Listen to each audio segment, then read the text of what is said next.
sucintamente, quando estava no Porto, depois de um evento em que estivemos com vários colegas facilitadores e estávamos a tomar um gin, relaxados, e uma colega perguntou-me: então o que é preciso para ser facilitador?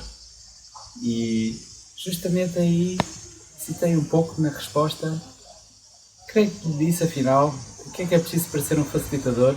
Assistir a muitas reuniões facilitadas e também facilitar reuniões. Na prática, é uma profissão que se aprende fazendo.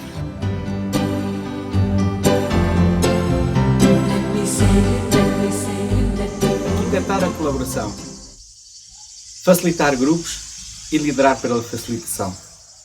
Este livro começou por ser um Facilitation for Dummies, em português, para plagiar aquela famosa série da Wiley, onde, no fundo, tem os aspectos muito básicos da facilitação de grupos, e acabou por se tornar numa obra um pouco mais compreensiva sobre tudo aquilo que gira à volta do mundo da facilitação e, sobretudo, a arquitetura da colaboração.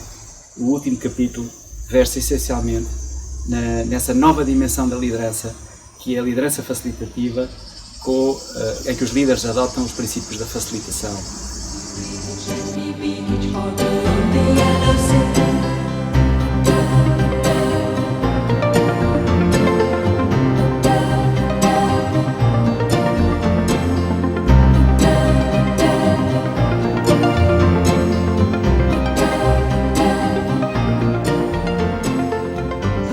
Arquitetar a colaboração, facilitar grupos e liderar pela facilitação é um livro que está estruturado em 5 capítulos. O primeiro capítulo é uma introdução que nos diz para que serve e quando usar a facilitação. Segue-se depois o segundo capítulo sobre o papel do facilitador. É um capítulo bastante abrangente que termina com as competências dos facilitadores de grupo e a importância de desenvolvermos uma filosofia de facilitação pessoal.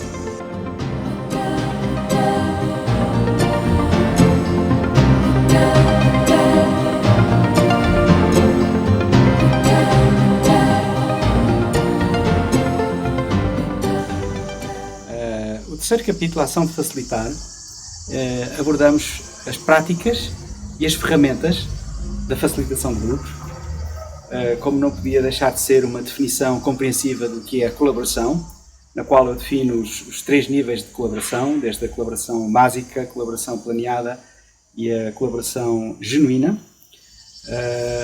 Passamos depois por exemplos de desenho de reuniões, desenhos de workshops e métodos de workshop. Entramos no capítulo 4, liderar pela facilitação. E aí vamos incidir nos atributos essenciais das reuniões eficazes. O que é que faz com que uma reunião seja verdadeiramente eficaz?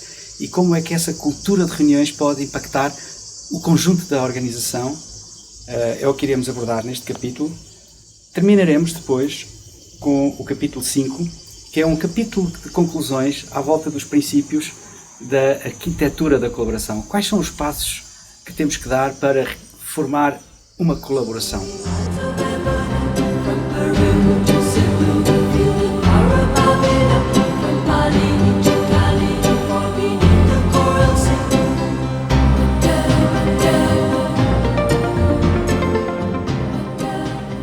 Arquitetar a colaboração é um livro que se baseia em conhecimentos produzidos por diferentes investigadores e autores que publicam sobre a facilitação de grupos desde os anos 60 e incide essencialmente nestes princípios de David Strauss, que é considerado por muitos o fundador da facilitação de grupos e que vamos abordá-los em detalhe no capítulo 5, com especial ênfase para a importância dos problemas do registro de grupo. Terminamos esta obra também com um capítulo de resumo com referência de alguns facilitadores em língua portuguesa. Espero que gostem.